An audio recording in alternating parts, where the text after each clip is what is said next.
Jim Jones really messed with the wrong legends this time. I know about my Nas. son can't tell you one Nas record. You heard? Like, let's keep it a buck here. Yep. There must be some type of misconception. A lot of these rappers have done a tremendous job, and I take nothing away from them. But they forget I got a hell of a catalog. Me, Jim Jones, myself. Check my track record, then check everybody else's track record. Then go to the billboards and check all my entries, then check all them niggas' entries and shit like that. And I'm not taking nothing away from nobody. Wait, could you rap 5 Pusha T records right now if they started playing? Can you sing along the 5 Pusha T records right now? His records. Yes. His records? Yeah. Name I love them. Pusha. Nostalgia. Oh, you was a Pusha T fan. He's like, you know. I didn't know he had fans like that. Can you name 5 Pusha T records? No, Dreaming of his the records. Past. See, but No, can you? No. Shout out to Pusha T.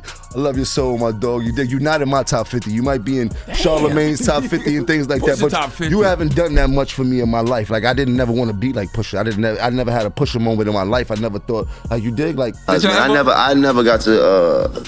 Did I ever got to see Nas? I never got to sit down and have a conversation with Nas and things like that. I had called you about it. I was like, still one of the people that I never got to have a conversation throughout my history of rap and things like that. I think I would love to have a conversation with Nas. I wouldn't know if he knows it, but Nas was one of my all-time favorite rappers coming up and things like that. I've heard you say that. Since the barbecue and things like that, like he really put the whole dope boy rap, crack hustler, get fresh rap into perspective before anybody else. Before I heard Jay do it, before I heard. First, he took shots at Nas, then came straight for Pusha T back to back like he had nothing left to lose. But in doing so, he may have lost everything. His entire music career is now barely holding on, and it was his own words that flipped the culture against him. Do you like the new song? No, but you know. You don't like Ace Trumpets? What's so great about it? It's so good. It's good. It's so, oh man. So yeah, there's something going on that you ain't tell us about, it's bro. It's good in what? A nostalgic value of it. You don't think Ace Trumpets is hard? I don't believe it. I don't believe them.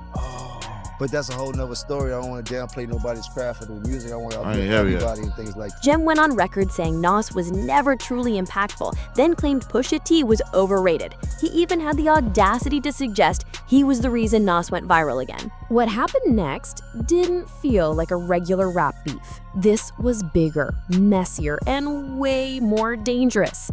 Now everyone is wondering, was this just another rapper's ego spiraling out of control, or is the culture itself slowly pushing Jim out of the picture, the very culture he once helped build?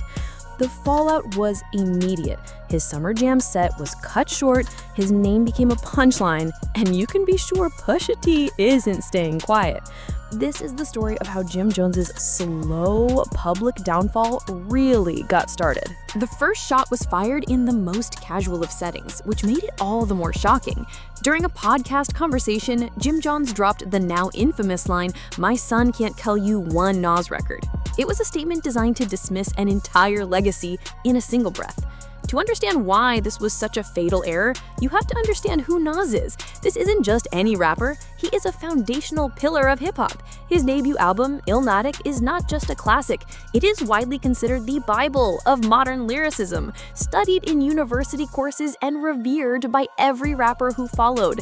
Albums like that, and moments like his legendary beef with Jay-Z, cemented him as an untouchable icon. For Jim to suggest he lacked impact wasn't just a hot take, it was a rejection of hip-hop history itself. Instead of backing down when the initial criticism surfaced, Jim doubled down. He brazenly claimed his own Billboard stats could rival Nas's numbers, a statement that was quickly and brutally debunked by the internet. Within hours, social media was flooded with receipts. Fans and critics created detailed threads comparing Nas's 16 studio albums, multiple platinum plaques, and his recent Grammy win for King's Disease against Jim's own discography. The comparison wasn't even close, and it made Jim look both uninformed and desperately insecure. The conversation was no longer about a simple difference of opinion. It was about one man's apparent delusion in the face of cold, hard facts. He had dragged his own son into the debate to make a point, and in the end, the only point he made was how out of touch he had become. Just when the fire from the Nas comment should have been dying down, Jim poured gasoline on it with one of the most arrogant claims in recent memory. He sat down for another interview and, with a straight face, declared that he was the reason Nas was trending again. He actually said, "What I did for Nas probably never been done for him in his life. He's never been that viral at all, ever." The level of delusion was breathtaking. He was trying to frame the widespread mockery he was receiving as a victory, suggesting that his disrespect was a form of charity for Nas's career. The internet reacted not with anger, but with pure disbelief and ridicule. People pointed out that Nas had just spent the last few years releasing a series of critically acclaimed albums with producer Hit Boy, securing his first ever Grammy and selling out shows worldwide. He didn't need Jim Jones to make him viral. The consensus was clear. The only reason anyone was talking about Jim Jones in the first place was because he was clinging to Nas's name. It was a pathetic attempt to rewrite the narrative, to turn a moment of personal embarrassment into a stroke of marketing genius. But nobody was buying it. It was a move that exposed a deep-seated need for relevance, so profound that he was willing to claim credit for his own public roasting. Having failed to diminish one legend, Jim bizarrely decided to open a second front against another lyrical titan, Pusha T. On multiple platforms, Jim began a campaign to question Pusha T's place in the rap pantheon.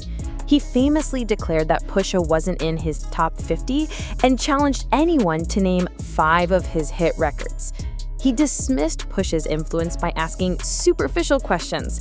Did he make people want to dress like him? Did he have some slang that everybody was talking like him? These critiques completely missed the point of who Pusha T is. Pusha's influence isn't measured in pop chart hits, it's measured by the respect he commands from every other lyricist in the game. He is a rapper's rapper, known for his intricate wordplay, cold delivery, and undefeated record in lyrical warfare. Jim's attack was a critical miscalculation. By aligning himself with Drake after the Toronto Star made him an honorary Dipset member, he inadvertently stepped into the crosshairs of Drake's most lethal rival. To diss Pusha T while cozying up to Drake wasn't just a matter of opinion, it was a political blunder in the complex world of rap alliances. Jim was picking a fight with a lyrical assassin, seemingly unaware that Pusha T doesn't just respond to beef, he ends careers with it. While Jim was chasing clout, Pusha was quietly sharpening his knives, waiting for the perfect moment to strike. That moment came, and it was a spectacle of strategic brilliance. The setting was not a gritty rap battle, but the height of global luxury. Paris Fashion Week, during Pharrell Williams' historic debut as the creative director for Louis Vuitton. The room was a universe away from Jim Jones' world, filled with billionaires, fashion royalty, and the biggest stars on the planet. As the show reached its climax, a new menacing beat dropped. It was Clipse. For the first time in over a decade, Pusha T and his brother No Malice were on stage together, premiering a new song. The lyrics were surgical. One line, "Chasing a feature out of your element," sliced through the air, and everyone knew it was aimed squarely at Jim Jones. This was Pusha T's genius. He didn't drop a diss on a mixtape, he staged a high-culture ambush.